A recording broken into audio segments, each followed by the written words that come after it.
हमारे इस कार्यक्रम में हम आपकी मुलाकात ऐसे व्यक्तित्व से कराते हैं जिन्होंने अपनी निजी जिंदगी से ज़्यादा महत्व अपनी देश की सेवा को दिया। राजमल एस जैन उस बहुमुखी आयामी व्यक्तित्व का नाम है जिसने लाखों दर्द भरे दिलों की आहट को अपने आप में समेटकर उन्हें नवजीवन प्रदान किया है। अनेकों नेत्रहीन लोगों को दृष्टि प्रदान कर उनके जीवन में नई रोशनी लाकर उनके चेहरों पर मुस्कान खिलाई है। यकाएक पिछले वर्ष मानवता के इस पुरोधा पुरुष ने अंतिम सांस ली। अंत्येष्टि में जन सैलाब उमड़ पड़ा। कहते हैं व्यक्ति चला जाता है किंतु उसके गुणों की सौरभ हमारे मध्य ही रहती है। श्री राजमल एस जैन के कार्य एवं प्रकल्पों को उसी समर्पण एवं सेवा भावना से संचालित कर रहे हैं भैरव परिवार के उन्हीं के अनुज भ्रात श्री पुष्पत भाई जैन। ये शिशु एक क्लास के बच्चे हैं। दिख रहे तो अपने को यहाँ आम बच्चे, लेकिन प्रॉब्लम है कि इन बच्चों को हेयरिंग इम्पेयरमेंट है, यानी कि इन बच्चों को सुनाई नहीं दे रहा है और ना ही इन्हें कुछ बोलने आ रहा है। मतलब जो अपंगत्व है जो हमें दिखाई नहीं देता पर वो बच्चे को फेस करना पड़ता है। अभी ये वो बच्चे जो डायरेक्टली अपने घर से स्कूल आ रहे, नए एडमिशन से, इन्हें अभी अपने नाम से लेके कुछ भी नहीं पता। यहाँ पे हम लोग शुरुआत करते हैं, इस क्लास में इनको शुरुआत होती है तो उनके नाम से। जैसे आम बच्चे अपने घर से सीख के आते हैं कि हाँ ये मेरी मम्मी है, पापा है, ये मेरा भाई है, दीदी वगैरह काफ़ी वर्ड्स वो लोग बचपन से सीख के आते हैं। पर ये उन बच्चे जिन्हें हम लोग को स्टार्टिंग से उन्हें बताना है कि यहाँ ये तुम्हारा नाम है, उन्हें अपना खुद का नाम भी नहीं पता है। पर जैसे भी हम लोग पहले यूज़ करते थे वो पॉकेट हेयरिंग एड्स होते थे जो बच्चों को इतने फ़ायदे में नहीं गिरते थे। लेकिन अभी जैसे भी मॉडर्न साइंटिफिक मेथड्स यूज़ हो रहे तो हम लोगों ने भी स्कूल में एक नया एप्लीकेशन यूज़ किया है जिसे हम लोग FM सिस्टम यूज़ कर बोलते हैं। इसमें बच्चों को पॉकेट हेयरिंग एड नहीं दिया जाता लेकिन BT मशीन यूज़ करवाया जाता है। उससे क्या होता है कि जो भी टीचर बोलती है माइक द्वारा बच्चों के कानों में वो आवाज़ पहुँचता है। जो भी बच्चों को लॉस कम होता है उसका उस FM सिस्टम से बहुत ज़्यादा फ़ायदा होता है। लगातार अभी जहाँ तक कि ज़्यादा स्कूल है FM सिस्टम ही यूज़ करते हैं, उससे बच्चों को काफ़ी देर तक और बाहर जाने तक भी फ़ायदा होता है। ये कर्णबधिर बच्चा है, इसे सुनने की क्षमता नहीं है। वो सुनने की क्षमता की हम जांच कर रहे हैं। उसके लिए हम ऑडियोमेट्री करेंगे। उसके पहले उसको सम इंस्ट्रक्शन देंगे। ये जो है हेडफोन है, इससे आवाज़ आएगी। आवाज़ आने के बाद उंगली ऊपर करना है, बराबर समझ आएगा। अभी मैं आपको हेडफोन लगा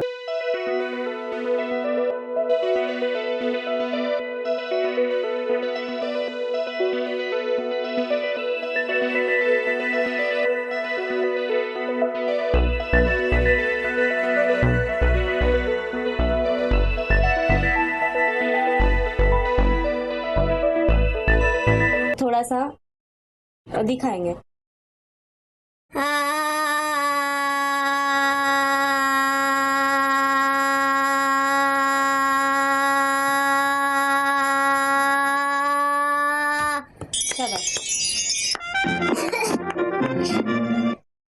ये हमारा साउंड के यानी जस्ट स्टार्ट है, जैसे साउंड हम निकालते हैं इसका ट्रेनिंग है।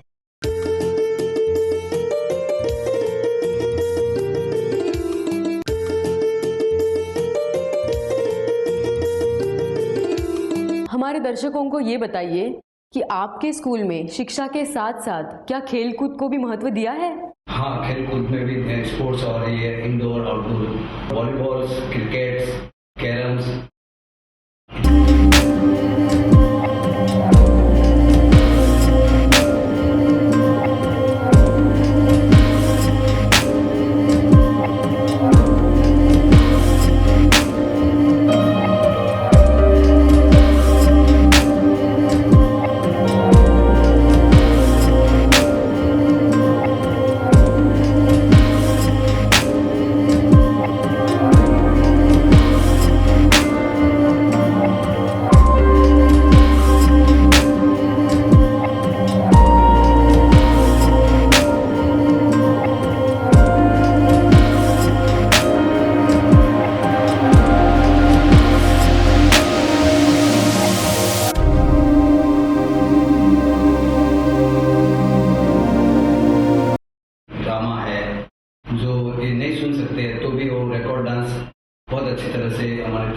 शिक्षक लोग उनको ट्रेन करते हैं।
कुकिंग क्लास है, सीवन क्लास है,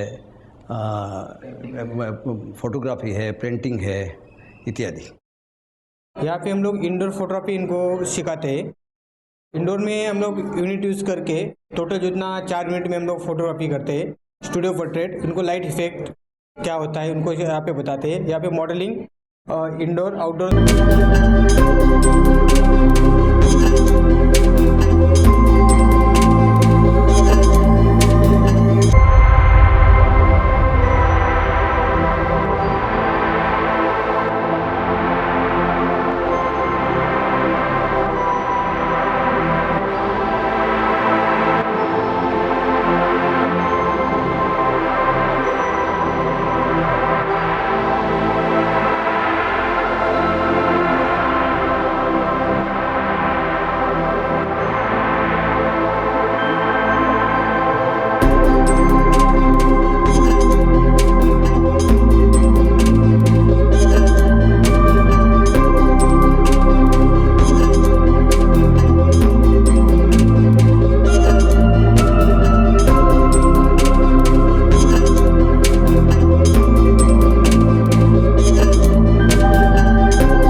हस्तकला और चित्रकला विभाग है।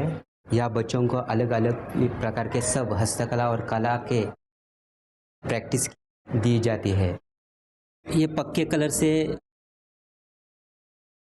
ड्रेस की ओढ़नी तैयार कर रहा है और ये पिछले महीने में जब ओलंपिक हुआ था उस ओलंपिक में गुजरात में इसको फर्स्ट प्राइज़ मिला था।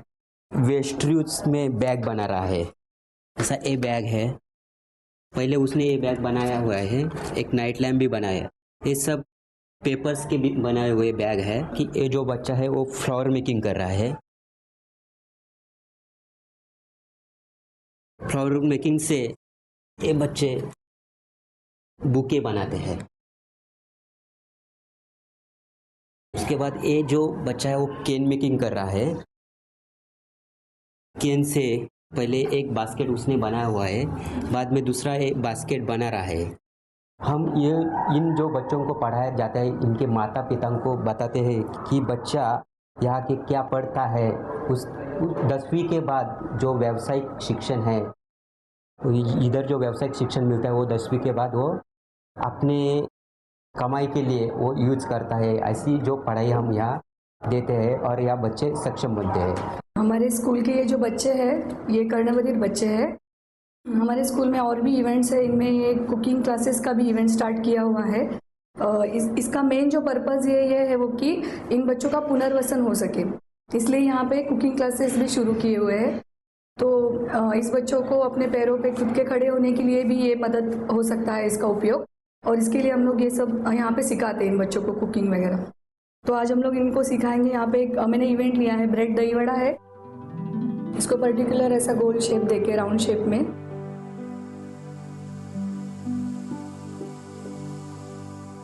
ये ब्रेड दही वड़ा है। अभी हम लोग इसको थोड़ा सा डेकोरेट करेंगे। ये खजूर, इमली और गुड़ का चटनी है, थोड़ा सा ये मिर्च का पाउडर है। ये तैयार हो गया हमारा ब्रेड दही वड़ा। आपके स्कूल के बच्चों का शिक्षण संपूर्ण होने के पश्चात पुनर्वसन हेतु कोई व्यावसायिक प्रशिक्षण दिया जाता है क्या? हाँ, अभी जस्ट हमने वहाँ एक शुरू किया, राजमहल है जैन विकलांग प्रशिक्षण केंद्र। उसके अंदर कंप्यूटर क्लास है, टेलरिंग का है, एयर मोल्ड बनाना है। उनके लिए रोजगार का एक शुरू साथ में कर दिया हमने उसको। ये है स्पाइरल बाइंडिंग का मशीन, और ये बच्चे स्पाइरल बाइंडिंग अभी कर रहे हैं। तो ये पेपर से, ये पेपर्स को यहाँ ये मशीन से होल गिराते हैं। बाद में ये सब इकट्ठे करके उसके ऊपर एक कवर आएगा, नीचे एक कवर आएगा, और ये जो स्पाइरल का वायर है, ये वायर इसमें ये करके स्पाइरल बाइंडिंग का रजिस्टर तैयार करते हैं। ये जो लड़का है ओमकार नाम है इसका, ये 10वीं कक्षा में पढ़ता है और वो शर्ट, उसका खुद का शर्ट कटिंग करके बना रहा है। भविष्य में उसको 10वीं के बाद व्यवसायिक प्रशिक्षण के लिए भविष्य में उसको काम में आ सकता है वो।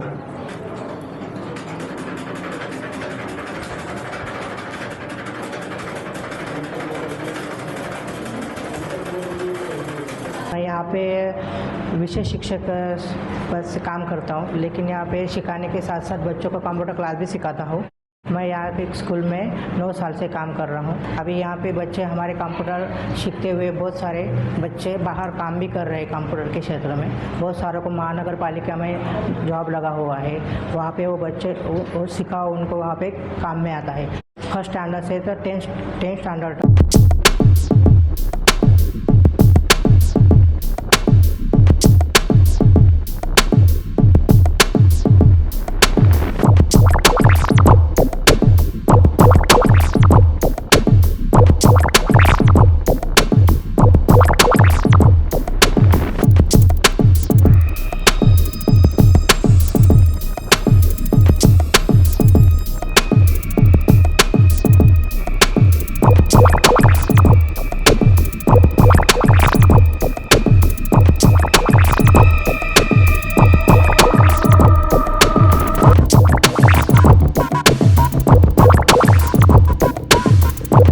जी, देवेंद्र पाटिल करके एक विद्यार्थी ने इंटरनेशनल गोल्ड मेडल लिया था। उन्होंने वेस्ट मटेरियल का कुछ आइटम बनाना, उसके अंदर उन्होंने लिया था, और फिर इंटरनेशनल में गया था तो 3rd लेवल में उन्होंने वहाँ भी अपना वहाँ भी अवार्ड मिला।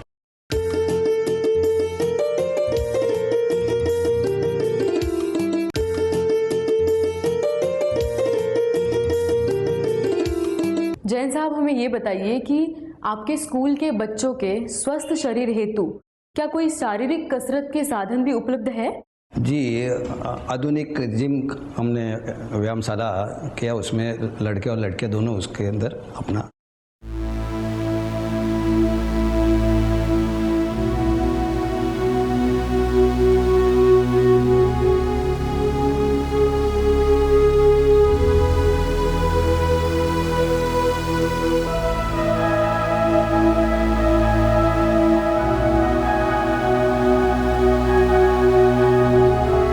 स्वास्थ्य चिकित्सा के भी कोई साधन उपलब्ध है? हाँ, वह 24 कलाक एक हम एम्बुलेंस रखा हुआ है और एक दूसरे व्हीकल भी रखी हुई है, और वहाँ से 1 किलोमीटर पे डॉक्टर है, हमेशा उसका सुविधा ले लेते हैं। जैन साहब, हमें बताइए कि आप श्री भैरव सेवा समिति के माध्यम से जिन कर्ण बधिर छात्र और छात्राओं का भविष्य बना रहे हैं, तो ये कार्य करते हुए आपको कैसा महसूस हो रहा है? बस मानव सेवा ही ईश्वर पूजा है और ईश्वर सेवा है, और मुझे ये कार्य करते हुए बहुत आनंद होता है। जैन साहब, हमारे दर्शकों को बताइए कि आपके स्कूल में छात्र और छात्राएं महाराष्ट्र के अलावा और कहां-कहां से आते हैं? महाराष्ट्र के अलावा हर स्टेट के आते, जो व्यवसाय के लिए महाराष्ट्र में आए हुए हैं, नज़दीक बॉम्बे के करीब में, उनके एक दूसरे के संपर्क से हर स्टेट के बच्चे यहाँ हमारे यहाँ परीक्षण ले रहे हैं। जैन साहब, राजस्थान में रहने वाले राजस्थानियों को आप क्या संदेश देना चाहेंगे? जी, महाराष्ट्र में रहने के बाद भी वो राजस्थान से जुड़े रहे और अपना कार्य आगे चलता रहे। जैन साहब, आज आपने जो मुकाम हासिल किया है, इसके लिए आप किन किन लोगों को धन्यवाद देना चाहेंगे? जो भैरव सेवा समिति से जितने भी लोग जुड़े हुए हैं, उनका मैं धन्यवाद करता हूँ। जैन साहब, हमारे दर्शकों को बताइए कि इस मुकाम तक पहुँचने के लिए आपने जो संघर्ष किया, इससे हमारी आज की युवा पीढ़ी को आप क्या मार्गदर्शन देना चाहेंगे?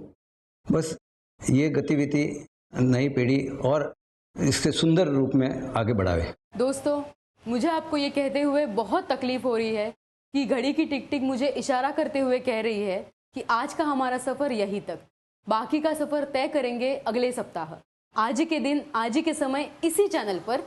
तब तक के लिए नमस्कार।